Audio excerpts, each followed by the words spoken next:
Hi everyone, I'm going to show you how to make a basic Mexican chicken so you can make chicken tacos. I'm going to make chicken enchiladas. Look for the previous video where I already kind of pieced together and made an enchilada sauce because I did not have enough in cans, so I did one can and then kind of homemade it. So what you're going to want to do, and sorry my oven is filthy, stove top is filthy, so you're going to turn it on, make sure it's on. And then you're going to add just enough olive oil to cover the bottom. You want to do that pretty quick after you start your heat so that it does not bubble out at you. Now, what I like to do is I like to add the onions next. And I'm kind of doing this one-handed. I'm filming with my one hand that has a makeshift kind of cast on it from my hand surgery, so sorry about that. So you're going to just kind of start sauteing your onions.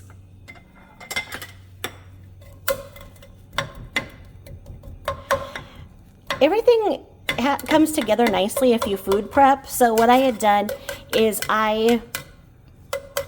for this chicken, I'm going to use this chicken and put it into enchiladas, and I'm going to use some of the cooked chicken to make cream cheese crispy. Well, I guess they're going to be called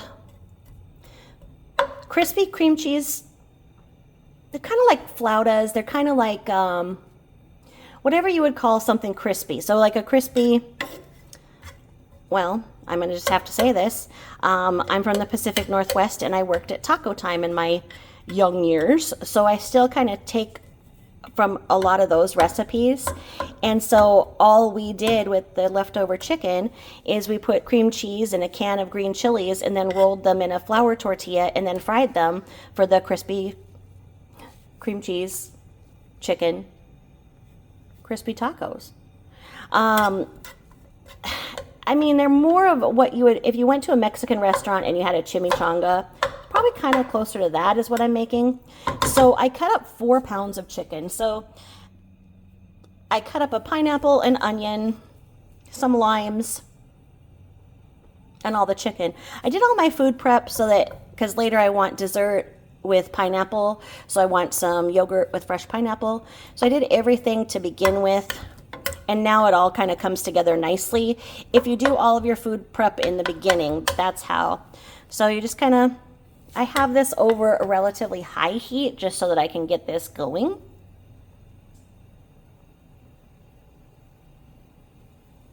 Not too much excitement there. If I knew how to edit, I would edit this part out, but I don't, so I won't. So basically, the next tool I want to tell you guys about, because this is my favorite thing in the world.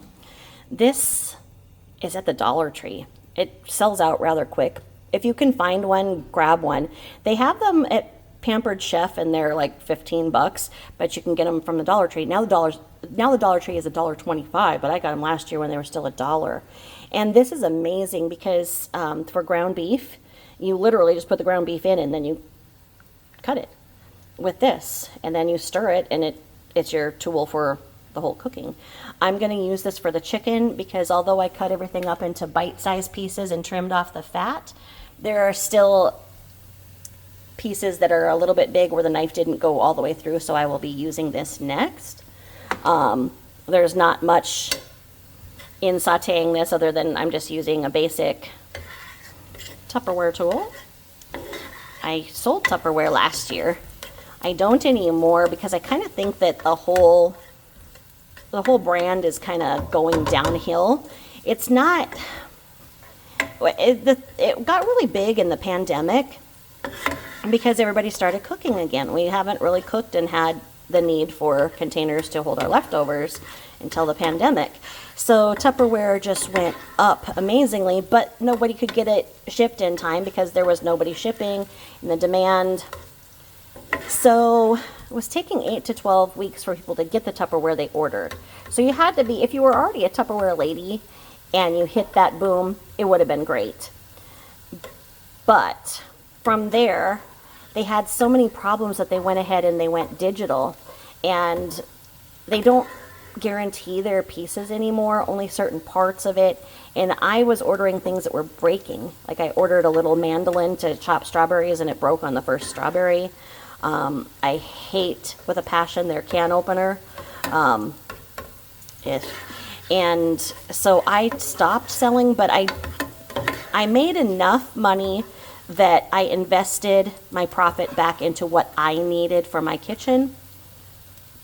But I have so many things that are missing lids, and that's where I felt Tupperware used to be so good, because, you know, you could say, okay, I'm missing this, I need this replacement part.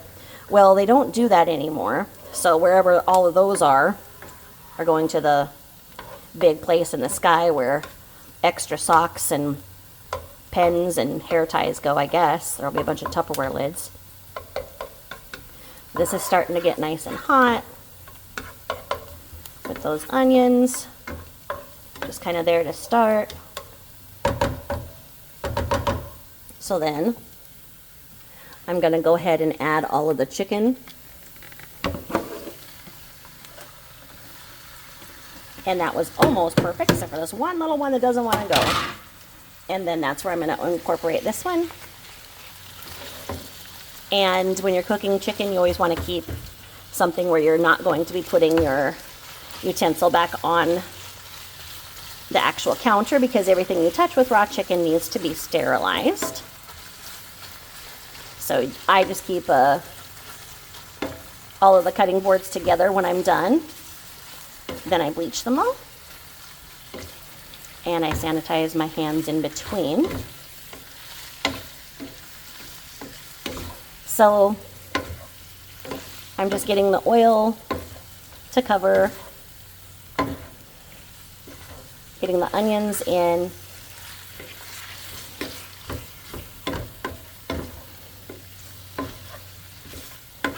Doing this solely with one hand and holding the camera with the other. It works. My other hand is kind of okay for camera holding, I guess.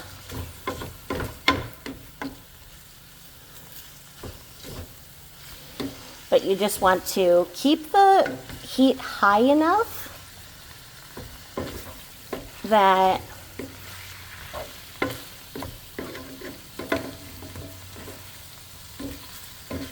when you turn the chicken, you're getting each side to cook. And just keep doing that. Action.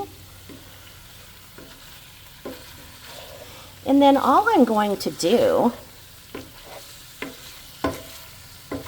is I'm going to add enough taco seasoning and water to this. And then this chicken will be all done. And then I will layer.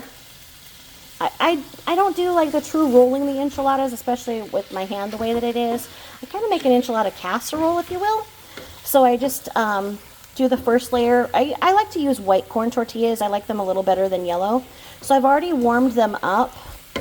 I always recycle my foil from warming tortillas. So I warm them up before I get ready to work with them for 10 minutes at 350. And then what I'm going to do, it's kind of, I guess it'd be like a enchilada lasagna, if you will, because I'm going to just do a layer of corn shells, and then a layer of chicken, a layer of sauce, and then some cheese. And I'm going to repeat that, and then I'm going to cook it all at 350 for about 20 minutes. And then I'm going to add olives, and I'm going to broil it. And that's going to be amazing, and I will show you the end result. But this is how you get started. And I like I say, I think this was 4 pounds of chicken. I didn't have to trim much of it off. This was a really good, I don't remember where I got it. It might have been Costco. It's a big old bag of frozen chicken. And it cooks up pretty quick. And you're just going to keep cooking like this until all of your chicken is white throughout. This white that you see on the outside is what you're going to want to see within. And we've got those onions in there that are just giving it that basic flavor. Now, for true enchiladas, fresh diced onions on top are a huge part of it. My family doesn't like that, so I tend not to, and only a part of my family likes olives on the top. So I only do half olives. You just kind of have to do that with the family, just kind of, you know, do what works. And as we're getting to this point, when I'm about 3/4 in is when I like to add spices. Some people would say not to until it's fully cooked, but I still believe that there is a point where you are going to be able to get the flavor in.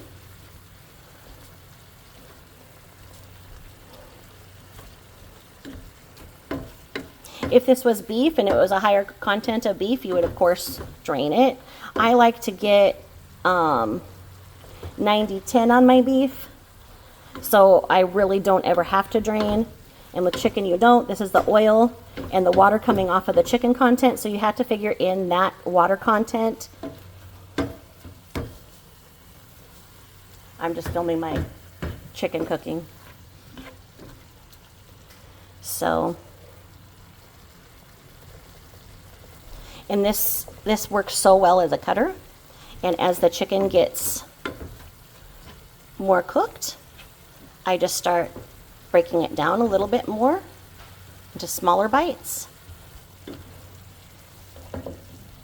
A lot of people like their chicken shredded, and you could take this and you could take it with a couple of forks and shred your chicken afterwards if you'd like. All I'm going to do is use, like I say, use the amount that I want for enchiladas, and then the amount that I want to make the crispy chicken cream cheese ones. And then all I do here, so once again, putting whatever has touched the chicken on that cutting board. I really like cumin, and I know that cumin is in the taco seasoning, but I like to add a little bit of cumin. And because I have it open, I'm going to add just another shake to the enchilada sauce. I love the smell of cumin. And yes, when I was a teenager, I said, cumin. So there you go. That's the cumin. Call it cumin, people. So then this is just your basic, get this at Costco, taco seasoning mix. So it's going to say on the back. I rarely read recipes, but for this purpose I will. So for meat or chicken, you're going to put how much of taco seasoning in. Okay, so I put in 4 pounds, so I'm going to put in 1 cup. So I'm going to do 4, so I'm timesing that by 4. So 1 cup times 4, that's 1 cup. And then 3/4 of a cup of water, that's going to be 3 cups of water. So I'm going to have to,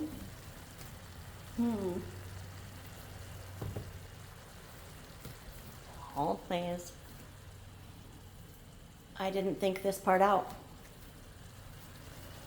I have 2 cups of water here. And then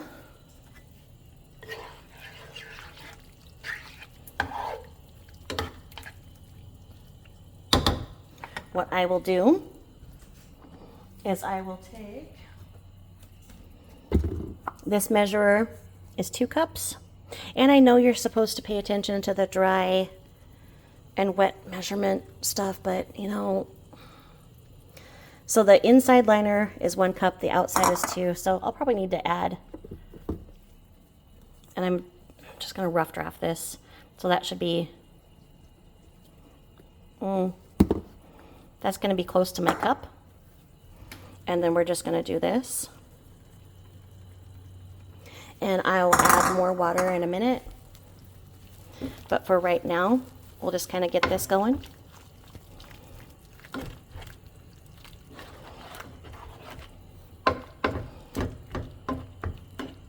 I may not need more water.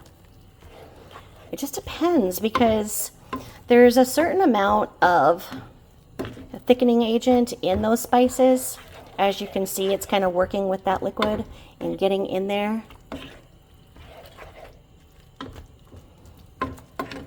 And thickening. I don't know. Yeah.